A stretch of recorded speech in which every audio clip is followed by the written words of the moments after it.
Mimosa, c'est plus une start-up, on est sur la scalability, on a passé une certaine étape. Ce qui est intéressant, Florian, on se voit régulièrement tous les ans, donc il y a une croissance régulière. Cette année, c'est à peu près 10 millions qui a été collecté. Exactement. Surtout, ce qui est important, c'est qu'il va y avoir un changement d'échelle. Tu vas lancer un fonds Tout à fait. qui va être sur la transition écologique. Notre ambition, c'est vraiment d'être un accélérateur et un révélateur des transitions du monde agricole et alimentaire. Donc, dans un premier temps, on a lancé le don avec contrepartie pour accompagner des petites exploitations. Donc, c'est souvent des collectes qui vont jusqu'à 15 000 €.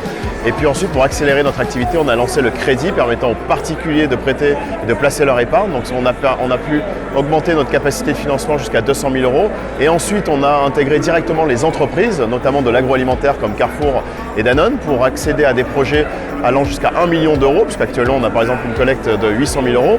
Et puis désormais, on souhaite passer à l'échelle de notre initiative en créant le premier fonds de dette dédié à la transition agricole et alimentaire, doté de 50 millions d'euros, donc il va s'appeler Agir Ensemble, qui va permettre justement d'abonder. Là au moins, on gagnera en agilité et en autonomie pour abonder toutes les collectes et s'engager sur des financements sous 2 semaines. Sans abandonner bien évidemment le crowdfunding qui est nécessaire aujourd'hui pour apporter une solution de financement à des petites exploitations. Cet outil de financement vraiment très crowdfunding, cette philanthropie.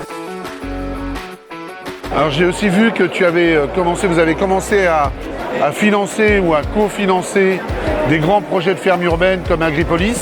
Exactement. Ben là, on a accompagné en effet Agripolis, qui est le projet de la plus grande ferme urbaine du monde, qui va voir le jour porte de Versailles. Et donc, on a collecté 150 000 € en seulement 3-4 jours.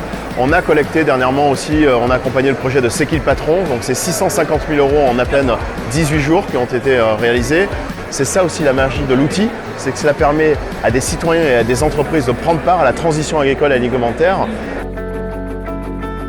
Lorsqu'on parle de transition alimentaire et énergétique, ça veut dire aussi que les paysans, en tout cas les agriculteurs, ont aussi une capacité de faire autre chose que de l'alimentaire, mais aussi c'est de produire de l'énergie, donc de la méthanisation. Alors nous, on est vraiment un révélateur aussi de l'évolution à la fois de la thématique agriculture et du métier agriculteur. Et on voit depuis un certain nombre de mois émerger de nouveaux métiers, notamment la production de biodiversité, la production d'énergie renouvelable, le stockage du carbone.